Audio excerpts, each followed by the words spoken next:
자, 우리가 지난 시간에 사도가 구원을 이같이 큰 구원이라고 말한 여러 시대적이고 복음적인 배경들을 살펴보았습니다. 자, 사도는 우리가 예수 그리스도 안에서 누리는 구원이 이 세상에서 우리가 경험하거나 보거나 알거나 할 수 있는 어떤 일이나 사건이나 역사와도 결코 비교할 수 없는 가장 위대하고 가장 큰 구원이다, 이렇게 말합니다. 이러한 사도의 견해는 사실상 지금 히브리서를 쓰고 있는 히브리서 사도 히브리서 기자만의 어떤 견해가 아니라 모든 성경에서 항상 말하는 일관된 성경의 견해다, 이렇게 말할 수 있습니다. 구약이건 신약이건 전혀 상관없이 우리의 구원에 대해서 이야기할 때 성경은 항상 이런 일관된 표현이나 일관된 관점을 견지하고 있습니다. 예를 들면 우리가 사도 바울이 쓴 에베소서를 보면 이 구원과 연관해서 이 구원에 대해서 우리들에게 말을 하는데, 가장 먼저 이제 1장에 보면 1장 3절부터 14절까지의 말씀이 그것인데, 1장부터 3절부터 14절까지의 말씀이 이게 정말 놀랍게도 한 문장으로 된 말씀입니다. 그러니까 우리 한글 성경에는 3절부터 14절까지, 그러니까 11절로 되어 있지만 사실은 한 문장으로 되어 있는 말씀이에요. 그러니까 이 사람이 하나님이 성삼위 하나님 안에서 이루신, 그게 이제 성부, 성자, 성령 하나님께서 이루신 구원을 하나씩 이렇게 쭉 얘기를 하는데, 그것을 가장 큰 감격과 감동 가운데 이야기를 하는데, 그런 하나님께서 성삼위 하나님이 이루신 구원이 얼마나 크고 놀라운지를 그가 말하는데, 자신이 가진 가장 크고 위대한 언어로 표현하기를 원하는데 그걸 하지를 못하는 거야. 그러니까 자기 스스로 그걸 하지를 못해서 단지 그저 하나님 앞에 엎드려서 자신의 한계를 느끼며 하나님께 찬송을 하죠. 그래서 3절부터 14절까지 11절까지의 말씀을 보면 가장 먼저 사도가 고백하는 이 고백이 뭐냐면 찬송하리로다 하면서 이렇게 시작하는 거예요. 그러니까 하나님의 구원을 찬송하지 않고는 시작할 수가 없는 것이죠. 그가 구원에 대한 여러 가지 표현들을 하는데, 가장 먼저 이렇게 표현을 합니다. 하나님이 우리에게 베풀어 주신 은혜와 긍휼을 말할 때 이렇게 말하죠. 지극히 풍성하신 은혜와 긍휼, 이렇게 말합니다. 그냥 어저께도 이제 사도가 말하는 이런 어떤 표현의 방식을 제가 말씀드렸지만, 그냥 은혜와 긍휼 이렇게 말하지 못하고 풍성하신, 그리고 그 앞에 다시 또 하나의 수식어를 붙이죠. 수식어에 수식어를 이렇게 붙인 거예요. 부사와 형용사를 더해서 지극히 풍성하신 은혜와 긍휼, 이렇게 말하죠. 자, 우리가 또 3장에 보면 하나님의 은혜를 이렇게 말하죠. 측량할 수 없는 하나님의 은혜다, 이렇게 말합니다. 측량할 수 없는 하나님의 은혜, 이렇게 말하죠. 자, 또 1장 18절에 가면 우리가 지난 시간에 나눈 것처럼 지식에 넘치는 그리스도의 사랑, 그렇죠? 그리스도의 사랑을 말하는데, 인간이 가질 수 있는 이 지식의 한계를 뛰어넘는, 인간의 지식적인 한계로는 결코 이해할 수 있거나 담아낼 수 없는 그 사랑이다, 이렇게 말하고, 20절에 가면 우리가 구하거나 생각하는 것에 더 넘치도록 하실 이에게, 이런 것이죠. 그러니까 우리가 생각하는 것이나 구하는 것이나 바라는 것이나 소원하는 그 모든 것에 더 넘치는 그런 사랑으로 우리와 함께 하시는 그리스도의 사랑이다, 이렇게 말합니다. 이러한 표현들은 비단 사도 바울만의 표현만 아니라 제가 말씀드린 것처럼 일관된 성경 60권 전체의 표현이다, 이렇게 말씀을 드릴 수 있고, 특별히 우리가 구약에 가면 시편의 말씀을 볼 수 있는데, 시편의 말씀 들어보면 시편의 말씀들이 거의 주로 그렇게 표현을 하죠. 그런데 이것은 성경만 그렇지 않고 찬송시나 혹은 사람들의 어떤 하나님을 믿는 사람들의 문학 작품이나 예술 작품이나 이런 것들을 통해서 우리는 얼마든지 볼 수가 있습니다. 예를 들어서 아이작 와츠나 요한 웨슬리의 동생 찰스 웨슬리 같은 사람이 쓴 찬송시들을 보면 참 이와 동일한 감동으로 찬송시들을 쓰고 있다라고 하는 걸 볼 수 있죠. 아이작 와트가 쓴 찬송시들 중에서 주 달려 죽은 십자가가 있습니다. 이 찬송시에서 아이작 와트는 자신을 구원한 십자가를 깊이 묵상하며 이렇게 고백하죠. 주 달려 죽은 십자가 우리가 생각할 때에 세상에 속한 욕심을 헛된 줄 알고 버리네. 여러분, 사람은 태어나면서부터 자기 중심성 안에 태어나서 온갖 욕심을 가지고 살죠. 그죠? 이것을 한 번도 놓치지 못하지 않습니까? 제가 주변에서 이렇게 어르신들, 노인들, 이런 분들을 보면 이제 나이가 다 들면 이제 좀 세상적인 욕심이나 이런 것을 좀 놓을 만한데 놓지 못하죠. 절대 놓지 못하지 않습니까? 이게 사람 안에 얼마나 이게 죄가 뿌리 깊이 박혀 있나 하는 것을 보게 되는 것인데, 정말 놀랍게도 세상에 그 어떤 것으로도 놓지 못하게 하는 인간의 욕심을 이렇게 하죠. 십자가가 놓게 한다. 주 달려 죽은 십자가 우리가 생각할 때 세상에 속한 욕심을 헛된 줄 알고 버리게 하죠. 참 여러분, 그렇습니다. 2절은 이렇게 말합니다. 죽으신 구주밖에는 자랑을 말게 하소서, 보혈의 공로 힘입어 교만한 마음을 버리네. 1절과 같은 맥락이지만 사람이 어떻게 이렇게 교만한 마음을 버릴 수가 있겠습니까? 그런데 이런 교만한 마음을 버릴 수 있도록 하는 것이 바로 예수 십자가다. 이렇게 고백을 하는 것이죠. 이런 아이작 와트의 고백은 비단 아이작 와트의 어떤 묵상이나 고백이나 감동만이 아니라 예수 그리스도의 십자가를 경험한 모든 신자들 안에서 경험하는 바가 아니겠습니까? 또 찰스 웨슬리는 주님의 은혜를 생각하며 이렇게 찬송시도 썼습니다. 만입이 내게 있으면 그 입 다 가지고 내 구주 주신 은총을 늘 찬송하겠네. 지식에 넘치는 그리스도의 사랑을 알아라고 어저께 사도가 얘기했지 않습니까? 그러니까 사도가 에베소 성도를 향해서 구하고 있는 바가 그거죠. 그 하나님의 은혜와 사랑이 얼마나 큰 것인지, 그리스도의 사랑이 얼마나 큰 것인지를 너희가 지식에 넘치는 사랑을 알기를 원한다라고 하는 것인데, 지식에 넘치는 사랑이 무엇이냐라고 할 때 찰스 웨슬리는 이렇게 말한 거예요. 내게 만 가지 입이 있어도 그 하나님, 그 주신 은총을, 그 사랑을 찬송을 다 할 수 없을 만큼 크고 위대한 사랑이다라고 그가 묵상하며 고백한 것입니다. 찬송가 40장은 어떻습니까? 제가 고등학교 시절에 찬송가 404장이죠. 404장을 참 좋아했는데, 이 찬송을 하면서 참 이 사람이 알고 있는 하나님은 어떤 하나님인가 라고 하는 생각을 제가 고등학교 시절에 하게 됐습니다. 이렇게 말하죠. 하늘을 두루마리 삼고 바다를 먹물 삼아도 한없는 하나님의 사랑 다 기록할 수 없겠네. 하나님의 크신 사랑 다 어찌 다 쓸까? 저 하늘 높이 쌓아도 채우지 못하리. 참 놀랍죠. 그러니까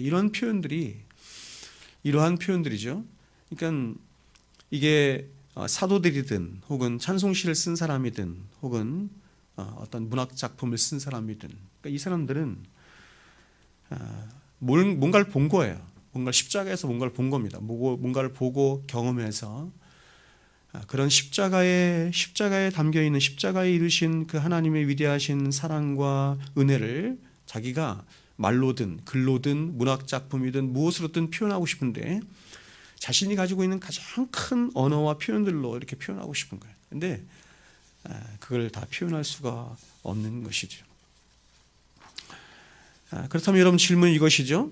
과연 여러분들도 여러분의 인생에서 경험한 모든 일들 중에 이렇게 삼위 하나님이 이루신 구원이 그렇게 여러분을 가장 감격하게 했고 가장 놀라게 했고 가장 영광스럽게 한 구원이었는가 하는 것입니다. 자, 여러분, 우리는 이런 믿음의 위인들의 어떤 글이나 또 그들의 작품이나 이런 것들을 보면서, 야, 이 사람들은 아주 특별한 사람이지, 이 사람들은 성경에 나오는 사람이야, 이 사람들은 사도야, 이 사람들은 위대한 위인이야, 이렇게 치부하면 안 된다는 것입니다. 모든 역사에 구원받은 모든 사람들에게 항상 이런 방식으로 임합니다. 항상 이런 방식으로 임하는 것이에요. 모든 사람들에게. 그 이유가 뭐냐면, 그것은 우리에게 임한 구원이 바로 이같이 큰 구원이기 때문인 것입니다. 이같이 큰 구원이죠. 어느 사람에게는 그보다 좀 작은 구원이고 어떤 사람에게는 그보다 더 작은 구원이 아니라 이같이 큰 구원, 성삼위 하나님 안에서 이루신 그 구원은 모든 믿는 자에게 임한 이 구원은 동일하게 이같이 큰 구원으로 임하게 되는 것입니다. 그래서 이같이 큰 구원을 경험한 모든 진실한 성도들은 모두가 다 한결같이 그런 큰 구원을 이루신 삼위 하나님을 찬양하지 않을 수 없고 감사하지 않을 수 없고 더 나아가서 그 구원을 이루신 하나님을 전하지 않고는 견딜 수 없는 마음을 갖게 된 거예요. 그래서 여러분, 우리 믿음의 선조들이 구원을 이야기할 때, 성도 안에서 이루신 구원을 이야기할 때 가장 이렇게 중점적으로 본 게 뭐냐면 이 태도를 본 거거든요. 태도와 자세를 본 이유가 여기 있는 거예요. 제가 사랑하는 로인스 목사님이 이제 그의 책에서 이렇게 얘기를 합니다. 어떻게 사람 안에서 이룬 구원이 다를 수가 있겠느냐? 왜냐하면 사람 안에서 이루신 그 구원은 성삼위 하나님 안에서 이루신 구원이, 특별히 성령께서 우리 안에서 역사하신 구원이라고 한다면 그 성령님이 저 사람 안에서는 다르게 역사하고 저 사람 안에서는 다르게 역사하고 저 사람은 그렇지 않다는 것입니다. 성령이 아주 일관되게 아주 보편적으로 역사하는 그 성령의 역사가 있다는 것, 그걸 성경이 굉장히 우리들에게 증거하기 때문에 우리가 그런 성령이 역사하시는 그 역사하심을 따라서 우리는 사람 안에서 이루어진 구원이 사람에게서 어떻게 나타나는가, 어떻게 역사하는가라고 하는 것이 알 수 있다라고 하는 것입니다. 이게 굉장히 중요한 얘기죠. 그래서 여러분, 보편적으로 성경뿐만 아니라 지금 찬송시뿐만 아니라 여러 믿음의 사람들이, 역사 속에서 나타난 사람들이 이런 자신의 구원에 대해서 고백하고 감격하고 기뻐하고 그에 대해서 반응하고 그로 인한 삶의 열매들로 나타난 모든 것들이 사실은 그 사람들만 그런 것이 아니라 모든 믿는 자에게 나타난 굉장히 보편적인 현상이다, 이렇게 말할 수가 있는 거예요. 그러니까 오늘날은 이렇게 말하지 않지 않습니까? 그렇다면 우리에게 임한 구원이 어떤 구원이길래 모든 믿는 자는 한결같이 이러한 고백들과 찬양을 쏟아냈을까요? 저는 그 이유를 총 7가지 정도로 요약해서 여러분과 나누고 싶습니다. 가장 먼저, 저와 여러분 안에서 이루어진 구원이 이같이 큰 구원인 첫 번째 이유는 바로 이것입니다. 그 구원의 출처나 기원이나 내력이 가장 위대하기 때문에 그렇습니다. 자, 여러분, 우리가 어떤 책을 판단할 때 가장 많이 사용하는 방법이 뭐냐면 저자를 보고 판단하는 것입니다. 바로 도서관에 가서 책을 고를 때 무엇을 보고 책을 고르는가 하면 저자를 보고 책을 고르는 경우가 많죠. 단순히 우리가 상품 하나를 고를 때도 그렇죠? 아파트를 사라고 할 때도 브랜드 이런 걸 보지 않습니까? 저자가 책의 가치를 결정하는 것입니다. 예를 들어서 제가 로이든스 목사님을 알고 난 후에 저는 로이든스 목사님의 책이 출간될 때면 거의 모든 책을 다 샀습니다. 저희 책 서고에 거의 다 있습니다. 그 이유가 뭐냐면 그것은 그분이 쓴 모든 책은 다 가치가 있을 뿐만 아니라 가치가 있다라고 하는 것을, 최고의 권위가 있다라고 하는 그것을 역사 속에서 많은 목회자들과 성도들이 그렇게 인정을 했어요. 증언을 받은 것이죠. 여러분, 이것은 비단 책뿐만이 아닙니다. 영화나 예술작품도 마찬가지입니다. 누가 영화를 만들었는가 혹은 누가 예술작품을 만들었는가 하는 것이 그 작품의 가치를 결정하게 됩니다. 예를 들면 제가 하나 예를 들어서 말씀드려보겠습니다. 1000년 전에 영국에서 실제로 일어난 일인데 사실 이러한 일은 우리 주변에서 비일비재하게 일어납니다. 그것은 어떤 경매회사에서 그림 하나가 그 당시 돈으로 자그마치 13만 6천 파운드에 팔린 것입니다. 이것을 하나로 계산하면 대략 2억 2천만 원 정도 됩니다. 하지만 100년 전에 2억 2천만 원이라는 돈은 거의 오늘날로 치면 몇백억에 가까운 돈일 것입니다. 그렇다면 사람들이 그 그림에 그토록 많은 관심을 가진 이유가 무엇일까요? 그것은 그 그림을 그린 사람 때문입니다. 사실 이야기는 이렇습니다.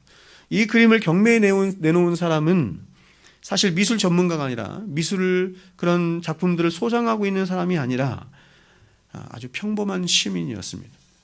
근데 그 사람이 어느 날 소일거리로 그 미술 가게를 뒤적거린 것입니다. 그런데 문득 구석에 놓여있는 미술 작품 하나에 관심을 가기 시작했고, 그래서 그 그림을 단돈 100파운드, 그러니까 우리나라 돈으로 하면 16만 원 정도 주고 산 것입니다. 그래서 그렇게 산 그림을 깨끗이 닦고 세액차에 끼워서 다른 그림들과 함께 집안에 걸어놓은 것입니다. 근데 몇 년 후에 한 저명한 미술가 친구가 그의 집을 방문하게 되었고 우연히 벽에 걸려있는 그림을 보게 되었습니다. 그런데 그 그림을 보자 그 친구는 깜짝 놀란 것입니다. 이유가 무엇이었을까요?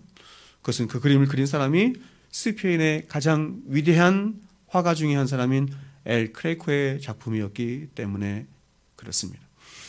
무슨 말을 하고 싶은 것입니까? 그것은 이 그림을 그린 사람이 누구인지 아무도 몰랐을 때는 그 그림은 단지 100파운드의 가치밖에 없었지만 그러나 이 그림이 누구의 그림인지 밝혀졌을 때 그 그림은 1300배나 뛴 것입니다. 여러분 지금 히브리서 기자가 이와 똑같은 논증의 방식으로 우리의 구원에 대해서 말하고 있는 것이에요. 그는 이렇게 말합니다. 자, 히브리서 우리가 읽었는데 2장 3절과 4절을 한번 보세요. 면밀하게 보시면 지금 2장과 2절과 3절 말씀에 우리의 구원을 누가 이루셨는가라고 하는 것이 나오는데 성삼위 하나님이 그대로 등장합니다. 자, 면밀하게 한번 보십시오. 같이 한번 제가 읽어보겠습니다. 우리가 이같이 큰 구원을 등한시 여기면 어찌 그 보응을 피하리요. 큰 구원에 대해서 먼저 사도가 얘기하죠. 그러면서 말하기를 이 구원은 처음에 주로 말씀하신 바요. 들은 자들이 우리에게 확증한 바니, 그렇죠? 주님이 나옵니다. 우리의 구주이신 예수 그리스도가 나와요. 주께서 말씀하신 바요. 들은 자들 우리에게 확증한 바니 하나님도, 이번에 성부 하나님이 나오죠. 성부 하나님도 표적들과 기사들과 여러 가지 능력과 및 자기의 뜻을 따라 하셨습니다. 그리고 마지막으로 누가 등장하냐면 성령 하나님이 등장하죠. 성령이 나누어 주신 것으로서 그들과 함께 증언하셨느니라. 자, 지금 사도는 우리의 구원의 출처를 이야기하면서 그 구원의 출처가 성부, 성자, 성령 하나님으로부터 나왔다 이렇게 말하는 것이죠. 그러니까 우리의 구원이 이같이 큰 구원인 이유가 무엇이냐라고 이야기할 때 사도는 바로 그 구원이 성삼위 하나님께서 이루신 구원이기 때문이다 이렇게 말하는 것입니다.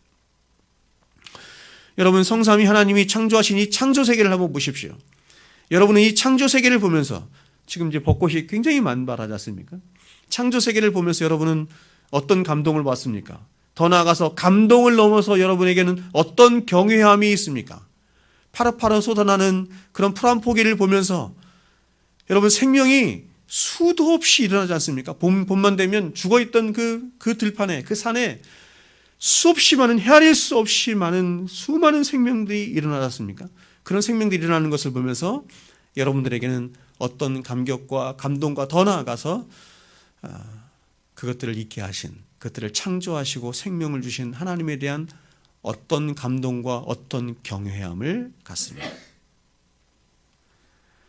과연 그분들의 지혜와 능력과 그분들의 선하심과 사랑하심과 그리고 그분들의 광대하심은 과연 어떤 것일까요?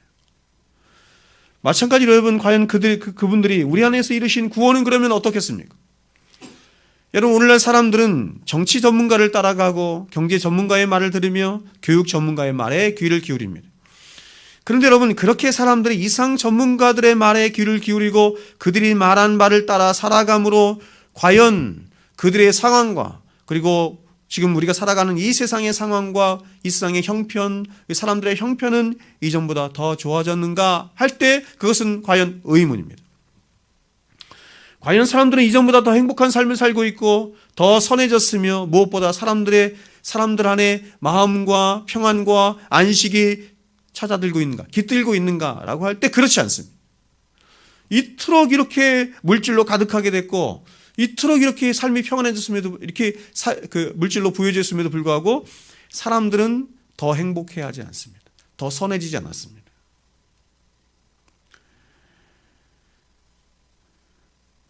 여러분 우리는 이런 세상 사람들을 향해서 말해야 하는 것입니다. 무엇이 잘못됐는지를 말해야 하는 것입니다. 이런 세상 사람들이 과연 진정으로 들어야 할 것이 어떤 것인지를 말해야 하는 것입니다. 너희들이 듣고 있는 것은 정치 전문가를 통해서 경제 전문가를 통해서 교육 전문가를 통해서 듣고 있는 그 말은 아주 왜곡되고 부분적인 지식일 뿐 너희들 궁극적인 평안과 안식과 구원을 가져다 줄 수 있는 지식이 아니라는 것을 말해야 되는 거예요.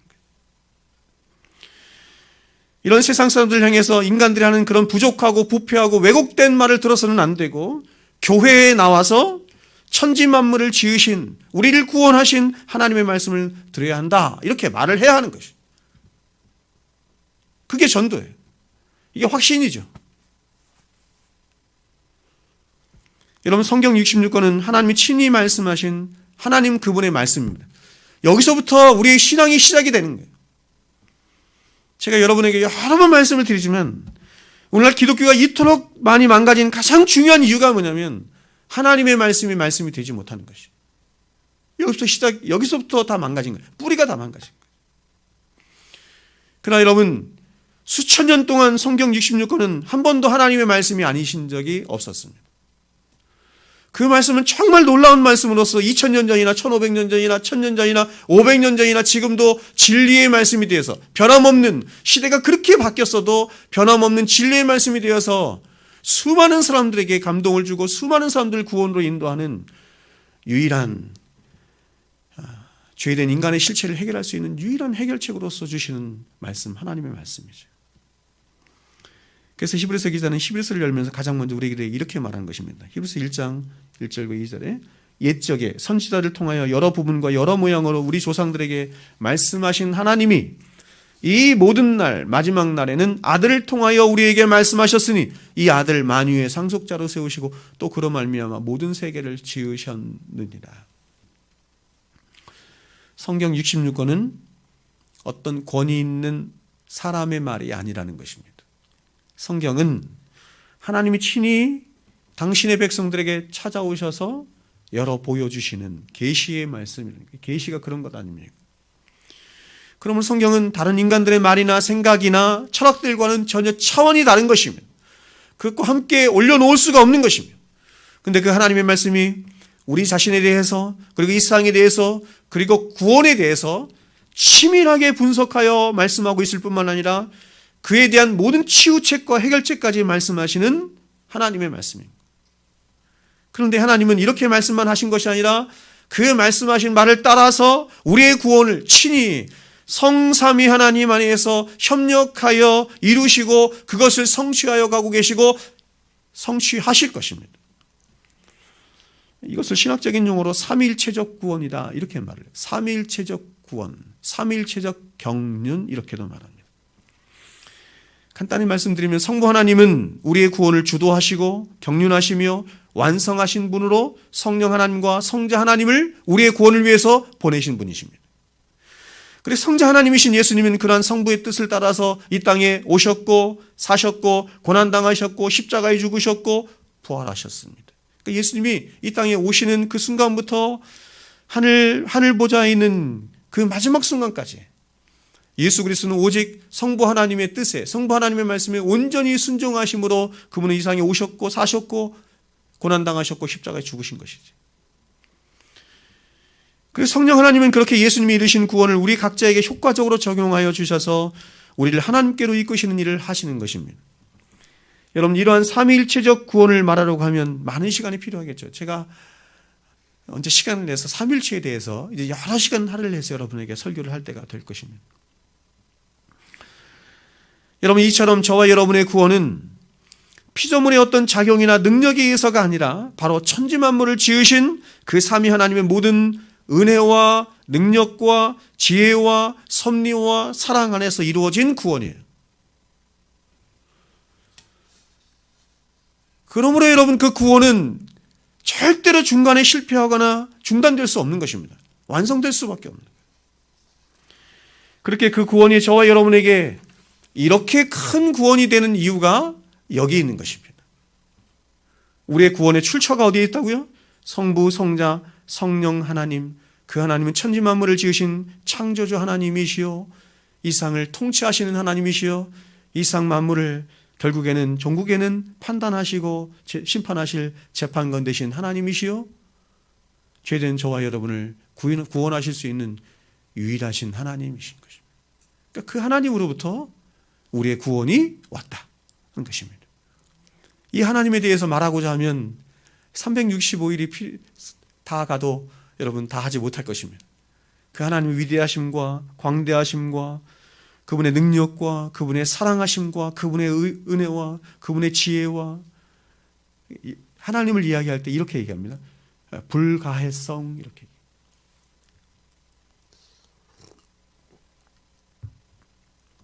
우리는 이렇게 질문할 수 있습니다. 당신은 하나님을 아십니까? 성경은 이렇게 말하죠. 하나님을 아는 것이 영생이다 이렇게 말합니다. 하나님을 아는 것을 구원이다 이렇게 말합니다. 그럼 묻습니다. 여러분들은 하나님을 아십니까? 우리의 정직한 대답은 이렇게 해야 되는 것입니다. 네, 하나님을 압니다. 그러나 하나님을 모르기도 합니다. 이렇게 합니다. 하나님은 계시의 말씀을 열어서 하나님 당신을 나타내시고 보여주시고 알려주시길 원하셨기에 우리가 하나님을 압니다. 하나님을 알기에 우리는 감동하고 기뻐하고 감사하고 그분을 찬양하고 예배하죠. 그럼에도 불구하고 우리는 그 하나님을 아는 데 있어서 아주 조금만 압니다. 아주 조금만. 그래서 하나님을 아는 이 지식을 불가할성이래요. 그러니까 이해할 수 없는 지식이다. 이해할 수 없는 그 하나님을 성령에 의해서 하나님을 조금 안다. 이렇게 말하는 거예요. 여러분, 하나님을 안다는 것, 하나님의 영광을 본다는 것, 이것은 피조물에게 있어서 최고의 복이자 영광입니다. 최고의 복이에요. 하나님을 알지 않고 어찌 사람답게 살 수 있겠습니까? 사람답게 살도록 하기 위해서 하나님은 예수 그리스도를 계시로 보내주셨고 그 예수를 통해서 하나님을 알게 하시고 보게 하셔서 그 하나님을 알므로 우리가 사람답게 살 수 있는 것이죠. 그래서 여러분, 호세아 선지자가 그 고멜처럼 다 망가져 있는 이스라엘 백성을 향해서 이제 마지막 치유책으로 말하는 게 그거지 않습니까? 여호와를 알자, 힘써 여호와를 알자. 우리 인생의 모든 비밀이 어디 있느냐? 여호와를 아는 것에 있다. 이렇게 말하는 것이요. 어떤 절망에 빠져 있건 낙심에 빠져 있건 어떤 시험에 빠져 있건 어떤 문제에 빠져 있건 모든 문제의 핵심이 어디 있냐면 하나님을 아는 것이라는 것입니다. 하나님을 아는 것. 그래서 그 하나님을 아는 지식이 우리에게 능력을 주고 힘을 주고 세상을 살아갈 그런 용기를 주고 믿음을 준다. 이렇게 말하는 것입니다. 바라기는 여러분, 저와 여러분의 평생의 삶에 이 하나님을 알기를 더욱더 힘써가는 저와 여러분이 되었으면 좋겠습니다. 모든 형편, 모든 사건 속에, 모든 일 속에 하나님은 당신을 드러내시고 나타내시고 알기를 원하시는 하나님이십니다. 그러므로 우연이라 생각하지 마시고 그 모든 일 속에서 모든 역사를 주관하시는 하나님의 그 역사 속에서 더욱더 하나님을 알아가기를 힘쓰는 저와 여러분 될 수 있기를 주의 이름으로 축원드립니다. 기도하겠습니다.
아